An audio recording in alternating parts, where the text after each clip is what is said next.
and welcome again to Wired for Wellbeing. I'm Sue Coltman. I'm here with my esteemed colleague and friend, SHEELA Massand, and together we are the co-founders of the Viva event, which we will refer to now and again because it's great, one of our great loves, if you like. And I'm going to hand over to SHEELA because we have a very special guest this afternoon, and she's going to introduce us to her. Hi, everybody. Yeah, so we, as Sue just mentioned, we have the Viva event happening annually at the beginning of November every year. And one of our wonderful speakers is with us, Hannah Studley. And she's going to be with us for this year, 2025, there's 18 of us all together this year. And so we've known Hannah for a while, but I've had a bit closer connection, I guess, than Sue. We actually have run a coaching course online together based on my book, Inside Out Transformation.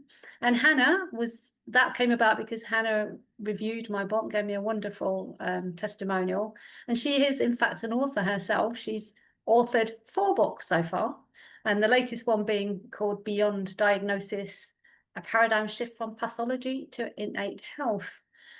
The book and she's also, I'm going to just say that she's been coaching and counselling people for over 35 years. So she knows a thing or two, I think, about, life and people and humanity. But her book, with a novel called Painless, that's the book that really has caught my attention.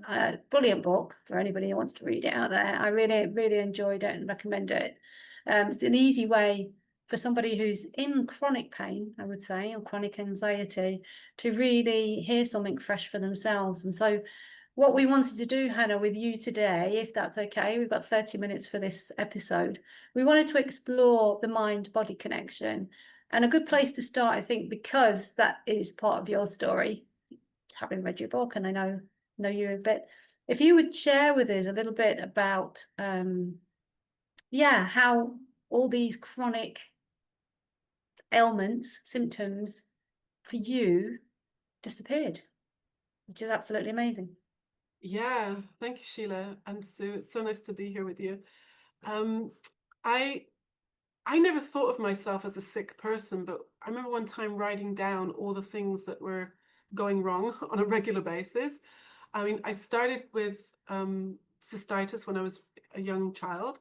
Then in high school, it was allergies. My high school bag was like a pharmacy. I had injections and inhalers, and I even had a surgery on my inside of my nose at one point. And then in college, it was asthma. And then after college, it was IBS. And then in my 20s, I experienced a lot of violence. I was mugged 3 times, and my skull was fractured. I know you can't see it, but I can put my finger right on it. My neck was broken. The bones of my neck were broken, and I had 3 herniated discs. And following that, I had chronic back pain and neck pain for about 25 years. I'd have sciatica pain shooting down my legs. I couldn't stand up straight. I would have to lie on the floor for days at a time. I had a chiropractic appointment for about 25 years. And it's funny, I never thought of myself as sick. It's just, this is my life. This is what I'm going to have to deal with. These things have happened to me, or the allergies are just the way my body is, and my stomach started getting upset. And I just learned how to cope with it. And I thought that's how the rest of my life was going to be. But when I came across the 3 principles, which is about like almost 10 years ago now, I chose to do some training because I wanted to, switch from being a regular coach to being a 3 principles practitioner. And I did this 6-month course in London, and all my pain went away. Right? And it wasn't until afterwards I remember thinking, that's interesting. I haven't had a flare up in all this time. And the funny thing is, I'd stopped doing the treatments. I'd stopped going to the chiropractor because I was busy, and I needed money for this course. And I'd stopped all the expressive writing and the meditation and all the other things I was doing to try and, fix my thinking and fix my body. And my pain went away. So I got fascinated by this, and I started reading a lot of research and starting putting these ideas of the 3 principles and the mind-body connection together, and came up with some fascinating things, which I've now been sharing in the books and with clients all over the world. Just unmuting there. That's I mean, I know your story, and it still astonishes me that that's possible. I've not been someone that until last year suffered any chronic pain, and I wouldn't have ever regarded myself as an unwell person. But there was nothing to regard. And so with you, you had symptoms, but you didn't think of yourself as unwell, and I didn't have any symptoms, so why would I? But I have, for the first time in my life, been suffering with chronic pain. It's become chronic, and so this is really fascinating for me on a personal and a professional level. So, can you dive straight into sort of giving us some, explanation so that we can begin to understand this the power of this understanding, basically? Yeah. So I, all through those years, I saw all the pains I was having as independent, separate things. Like there's something mechanically wrong with my back, that's why it's hurting. Like they used to tell me that, oh, it's because you have one leg slightly longer than the other, which puts your pelvis at an angle, and that's why your lower back is unstable, and that's why you're having all these pains. Um, and the funny thing is, I still have one leg longer than the other, and I don't have any pain. So that wouldn't make any sense. And so what I started seeing was, rather than these things being the result of medical problems, and if anybody's listening, if they're not sure, please go to a doctor. I'm not a doctor. Please get things checked out if you do have anything you're worried about. But what I see now is I see that my body was screaming at me to stop and slow down. And I was just talking to someone, and I was saying to them how I almost joke now that pain is my second language. Right? That's how my body communicates with me. And it wasn't a language I understood until I came across the three principles, because up until that point, I just thought something was malfunctioning or not working properly, or I had to exercise, I had to get stronger, I had to change my diet, I had to fix something. But now looking back, I can see that I was so up in my head all the time. So much, it's funny, I never thought of myself as an anxious person, but looking back now, I was full of anxiety from a small child. I was always worried about what you thought of me, doing the right thing. I can't make a mistake because then you won't like me or you'll reject me. I'll be on my own. I've got to do it right. I'm a recovering perfectionist. I see that now. And perfectionists, excuse me, perfectionists are very hyper vigilant about seeing things being right and wrong. Right. So my hypervigilance about, I could see a line of parked cars and I'll notice the one that's turned the other way. It's like, and it would bug me. Right? And so my very busy thinking was constantly supervising, monitoring all my surroundings, trying to make sure that it was right, it was correct, I was doing the right thing, but very much a rule follower. And interesting, about 2 or 3 years into understanding the three principles, I had two friends who were on opposite sides of the world. They didn't know each other, but they both knew me. And within a space of about 10 days, they both said to me that my personality had softened in the last couple of years. And at first I was a little offended. Like, was I really such a witch before? I don't think so. I'm very English. I kept it all in my head, right? But they were right, because I was so much into following the rules and doing it right that I was like, my body was tense all the time. So no wonder my body was screaming at me. My brain thought I was in danger. I was a trauma counselor for a long time, so I learned a lot about the fight or flight response. And the fight or flight response is designed to last for about 20 minutes. And when I heard that in the class, I remember thinking, yeah, but my clients aren't sitting in stress for 20 minutes. They're sitting in stress for 2 hours, 4, 8, 16, 20 hours a day. And our bodies weren't designed to sustain that level of stress. So that's why, if we can't hear that stressful thinking, like I couldn't, because I was right most of the time, right? I didn't see it as stress. My body started hurting.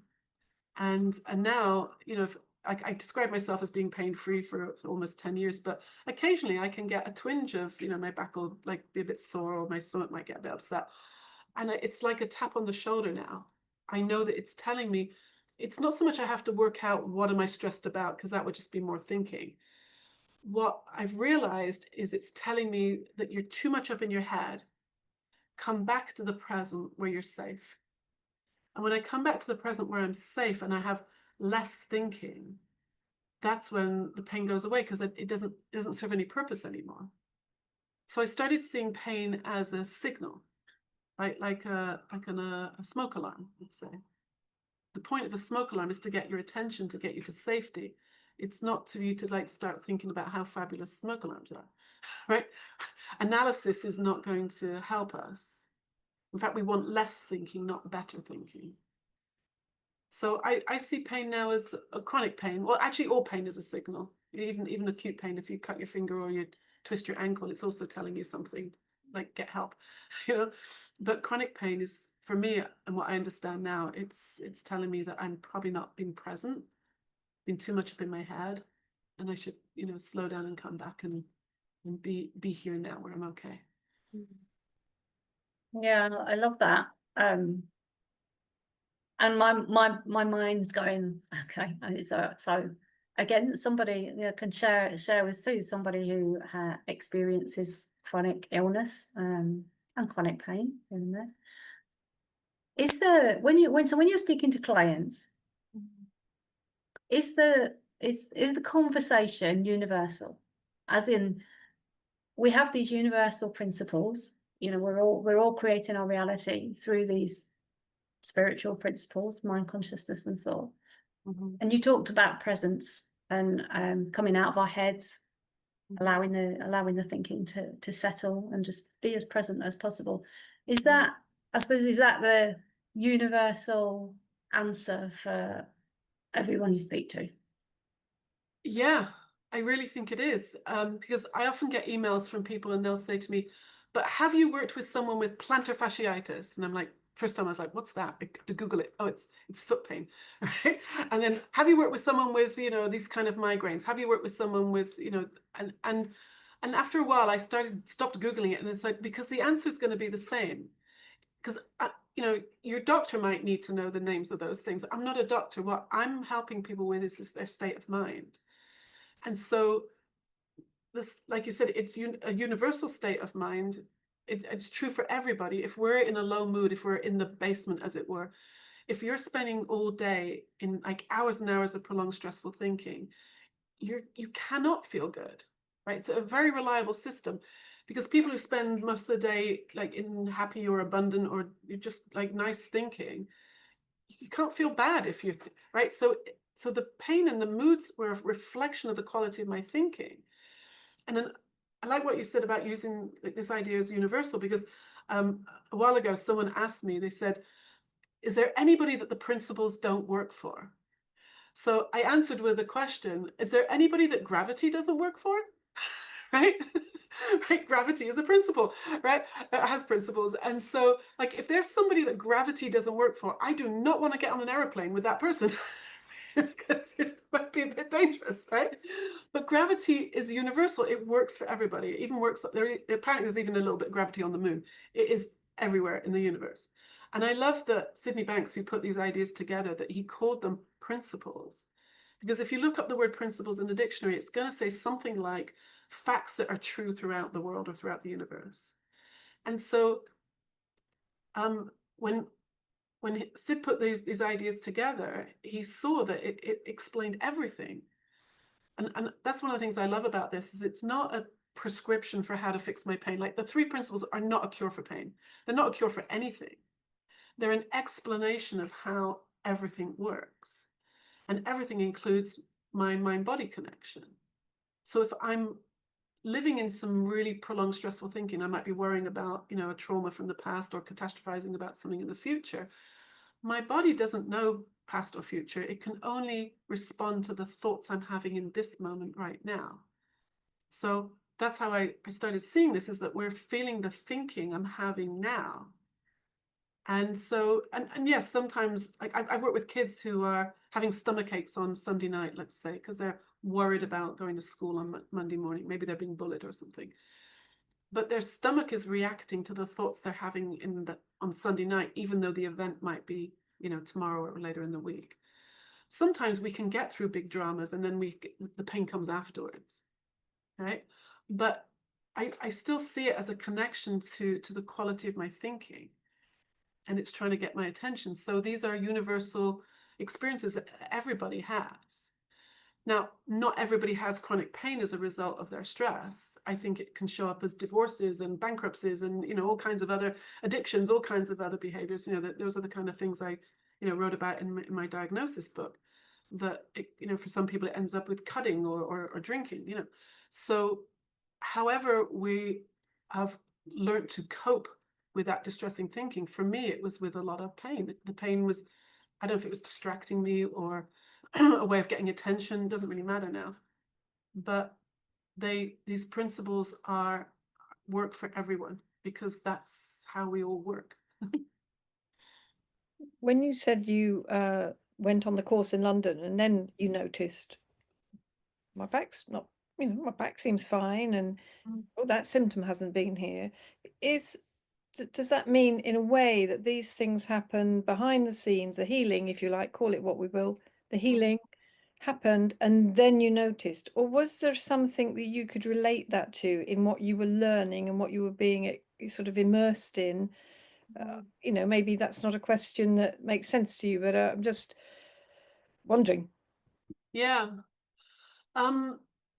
I didn't notice it when it was happening, which was strange, because it was a 6-month course, and I cancelled my monthly chiropractic appointment because I needed to save some money, because as well as the price of the course, there was I was flying backwards and forwards, so there was a lot of expense, and I had to just tighten my budget a bit. So and then I remember at the end thinking, that's weird, because not only had my pain gone away, but I'd stopped the treatments and flying a lot.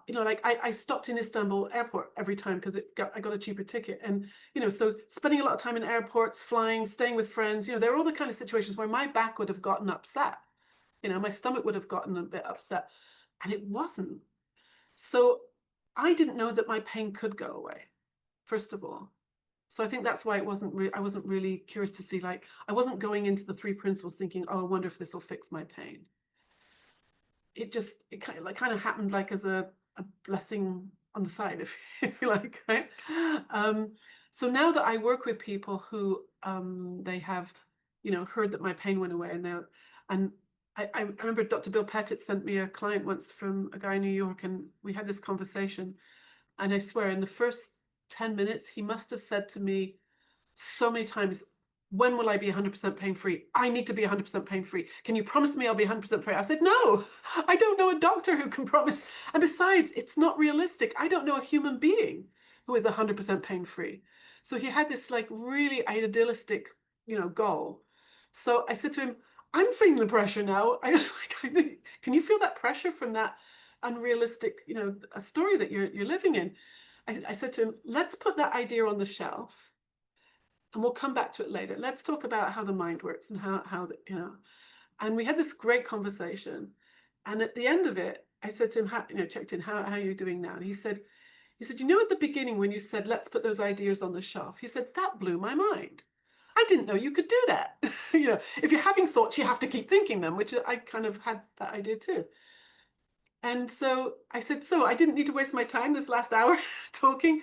He said, no, I was able to hear what you were saying. Because this idea that pain has to go away, I'll only be okay when the pain goes away. A lot of people in chronic pain, I found, are constantly checking their bodies, wake up, how much does it hurt? What have I got to do today? How am I going to do that? How am I going to do that presentation? How am I going to take care of the grandkids? I've got this pain. It's what if it comes back? It's totally focusing on the problem. And so what I think happened to me is I stopped thinking about it. I was so fascinated and interested in what was happening on this course that I stopped focusing on what was wrong with me. And the same with this guy in the conversation, because he kind of figuratively put his ideas on the shelf, that he was able to hear what I was pointing to. And then I said to him, there's no shelf, right? he's like, yeah. And he started to relax and slow down, and he started to get better. And did his pain go away 100% free? I can't honestly remember. I doubt it, because that's not realistic. But what I found is one of my first clients with this, she had fibromyalgia, and she'd had it for, I don't know, 7 years. It was so bad she could not sit still for the whole session because it was too painful. Her husband couldn't give her a hug. She couldn't sit in a restaurant long enough to eat a meal.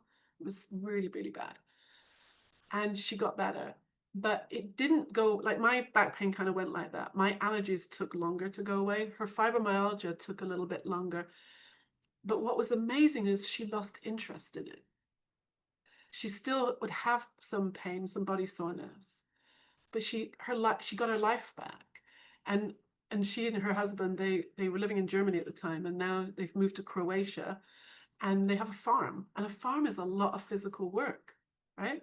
And she's raising chickens and rescuing cats and stuff. And I'm still in touch with her all this time, and she doesn't mention the pain. So whether she has it or not, I don't know, because it's not on her radar. She lost interest in it.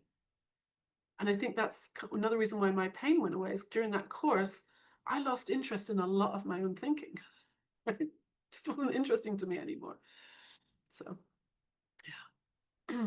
I know who you speak. I can't remember her name, but I know who you're talking about, because I remember that, because I've known you this many years, and I can remember being on programs that you did, or webinars you did, and she would sit in an armchair, right? And she was, I remember. Yeah, she's on a farm now. That's amazing. Yeah, she's doing great. Yeah, fabulous.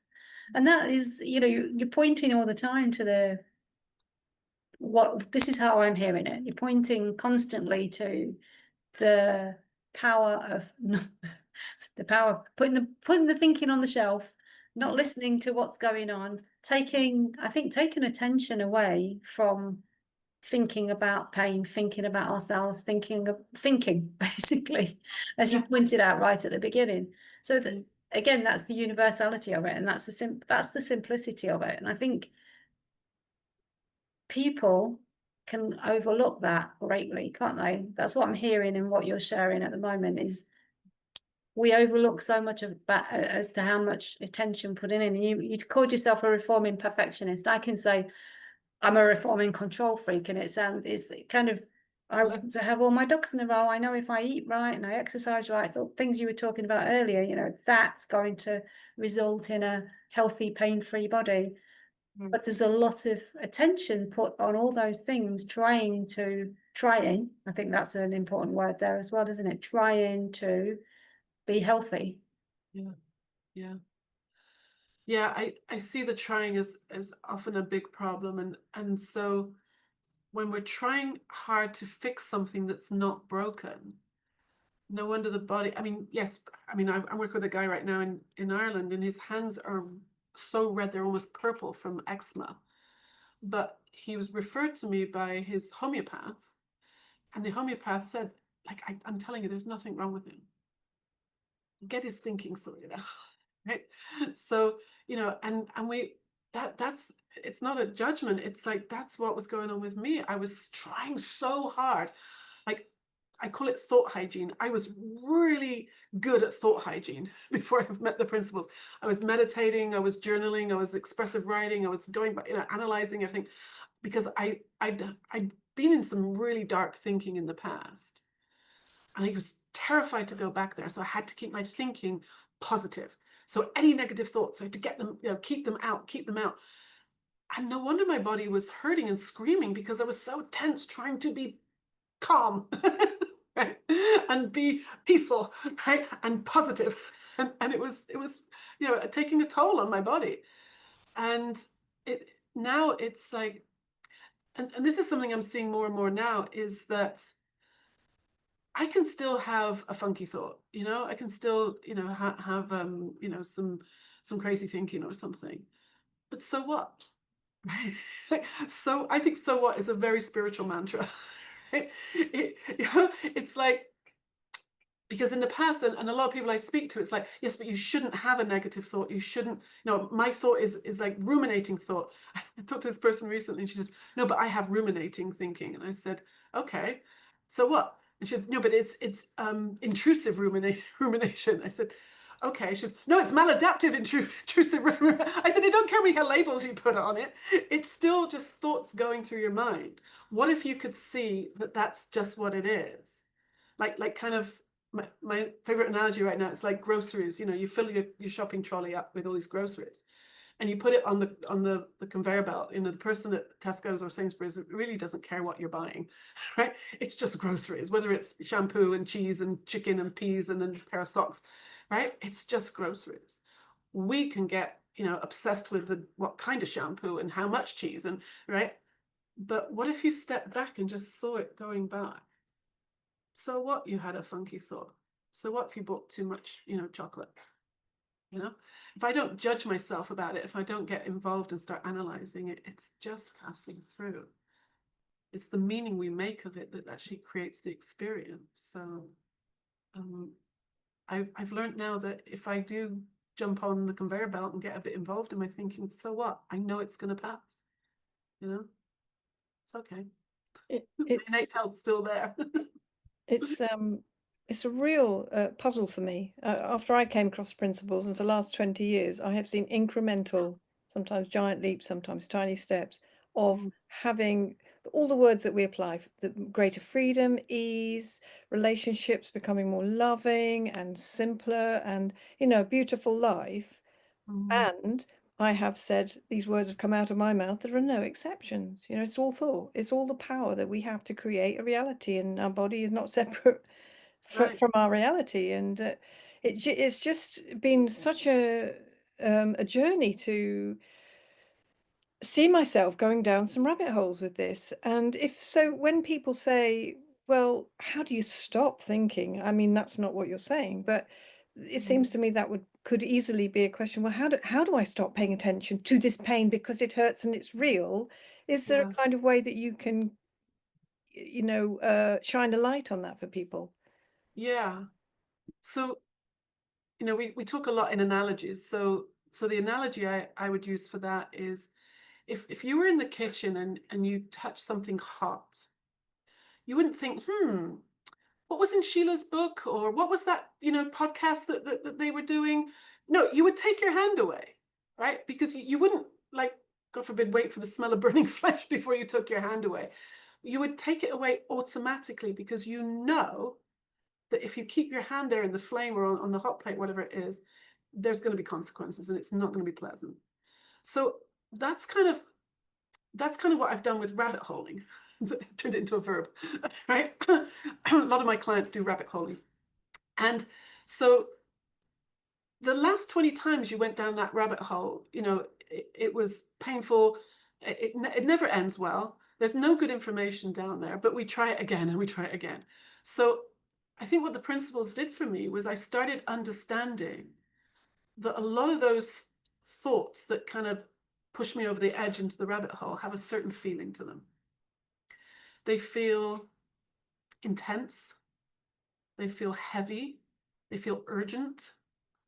And those sensations of urgency and heaviness, they're to me like they're the clues that help me stop falling down the hill. Because the chronic pain for me now is like at the bottom of the hill. That's like an alarm signal. It's very loud at the bottom of the hill.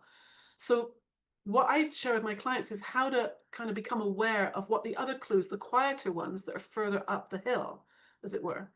So for me, I know now. I used to think I was a very aware person, but I really wasn't. Like now, I think it's funny. The principles have turned me into a very sensitive person, but sensitive in a good way. I used to be sensitive in a terrible way before, but now I've become sensitive to. And one of the first clues for me is I lose my sense of humor. Right?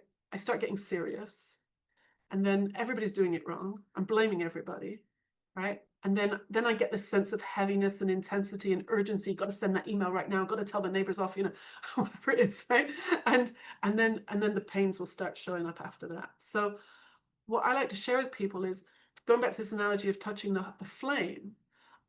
I know that if I'm losing my sense of humor, it's as if I'm putting my toe on the down escalator and I'm about to kind of cascade down.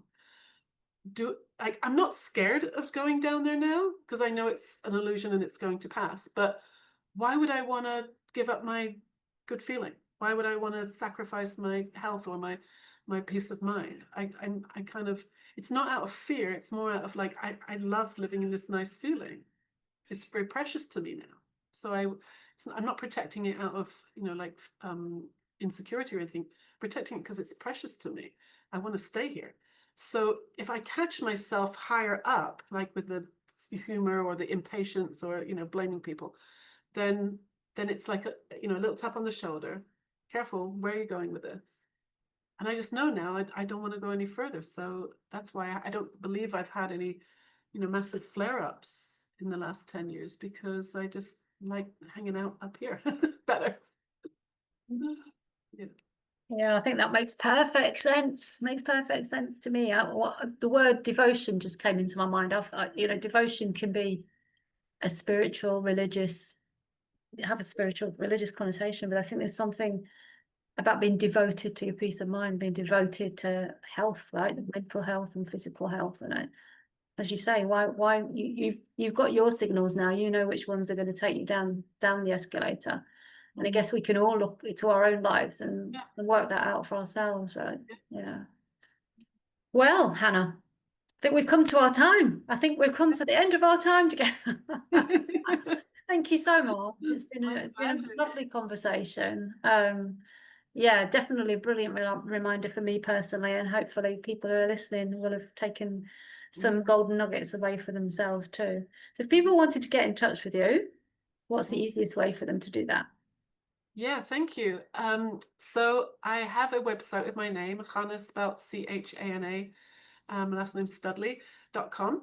And on there you can find information about my coaching packages, and I've just launched a new online course, Chronic Pain. It's called Beyond Chronic Pain Masterclass. It's 6 hours of all this information that I've gathered and all the research and working with clients, and it's on like a go at your own pace course on the website. And there's also information there about a membership. I have a membership group, and it's a monthly membership, and I have 3 live coaching sessions every week. SHEELA's been a guest for me. Maybe we'll have to have Sue come and be a guest soon, a guest speaker. So we have guests, we have coaching demos, we have a book club, so it's a very wonderfully supportive place, men and women coming together, and there's recordings are posted in the group on the forum. And then I also have a website for my Beyond Diagnosis book, about all the different mental health diagnoses that I researched that have also been helped with these ideas.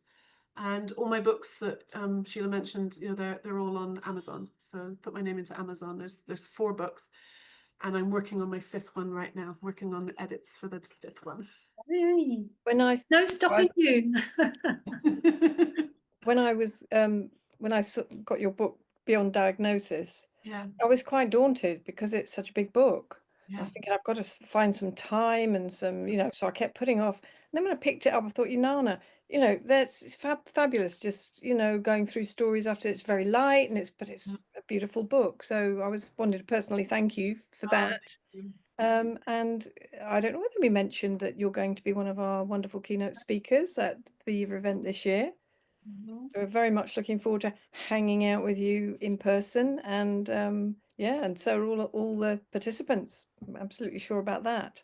Yeah. For anybody listening, so go ahead. Sorry. I say I'm really looking forward to actually meeting you guys in person. Finally. Exactly. Yeah. Well, for tickets, for those of you listening, thevivaevent.com. Tickets for the upcoming Viva, and it's every year. So you could be listening to this in 2026 and still buy a ticket for 2026. Who knows, right? We're excited every year about the Viva event. So thank you, Hannah. Thank you for being with us, and thank you for sharing your wisdom. Take care. We'll see you on the next one.